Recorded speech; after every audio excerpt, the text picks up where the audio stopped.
জিন স্বাক্ষর মা আর মেজমণিকে কথা দেয় যে তাদের বাড়ির আশীর্বাদের অনুষ্ঠানে গিয়ে জিলের মা রান্না করবে।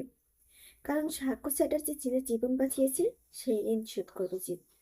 পরের দৃশ্যে দেখা যাচ্ছে জিন চলে আসে নার্সিং হোমে এবং স্বাক্ষর বাবা ট্যাক্সি গিয়ে রেজিগনেশন লেটার দেয়। স্বাক্ষর বাবা বলে, তুই আর চাকরিটা করতে চাস না?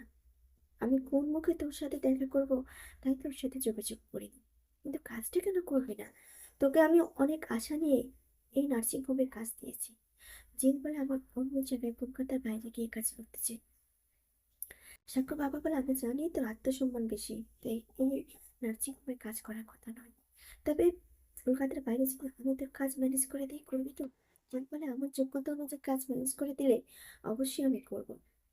এরপরে সাক্ষর বাবা বলে, কালকে তো আমাদের বাড়িতে ধুমধাম কাণ্ড হচ্ছে। জিন বলে, জানি তো। আর আমি আর আমার মা যাচ্ছি, আমার মা রান্না করবে, আমি যাচ্ছি হেল্পার হিসেবে। বলে, কি বলছিস? বলে, হ্যাঁ, তোমার ছেলেই তো আমাদেরকে ইনভাইট করেছে। এরপর সাক্ষর বাবা সাক্ষ্যকে ডেকে নেয়। বলে, জিল রেজিগনেশন দিয়েছে, আমি চাই তার রেজিগনেশন লেটারটা তুমি রিসিভ করো।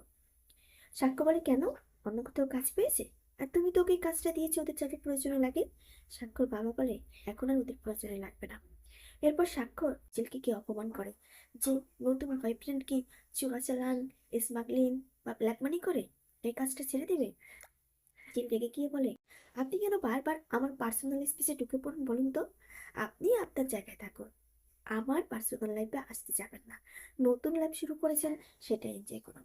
তারপরে পাশ থেকে জ্যোতি বলে, আচ্ছা জিল, আসলে তুমি কাজটা কেন ছেড়ে দিয়েছো? আর তুমি ওই বাড়িতে আছো তো? জিল জিল বলে, ম্যাম, আমি আপনার প্রথম প্রশ্নের উত্তরটা দিচ্ছি। আপনার আমার ব্যাপারে এত কৌতূহল কেন বলুন তো? আপনি আপনার লাইফ নিয়ে থাকুন, আমার মতো বস্তির মেয়ের ব্যাপারে আপনি এত কৌতূহল দেখাতে আসছেন কেন?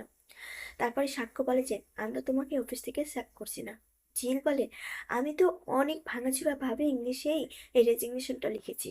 আমি তো বলিনি আপনারা আমাকে স্যাক করবেন, আমি নিজ ইচ্ছায় এই অফিসের কাজ ছেড়ে দিয়েছি। তা আপনি সাইন করলেন বি করলেন না, কিংবা রেজিগনেশন অ্যাকসেপ্ট করলেন বা না করলেন, তাতে আমার কিচ্ছু যায় আসে না।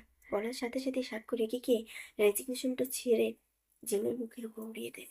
সাক্ষ্যর বাবা বলে, সাক্ষ্য, তুমি ভুল করছো, তুমি অনেক বড় ভুল করছো। আজকের দিনে দাঁড়িয়ে তুমি সেই ভুলটা করছো, এখনো সময় আছে। যে আমি তোকে পৌঁছে দিয়ে আসবো। আর চৌধুরীর দিকে দাঁড়িয়ে বলে যে, কে কনস্পিরেসি করছে আমি সবটা জানি, তবে সেটা নিয়ে আমি আর এখন খুলতে চাচ্ছি না।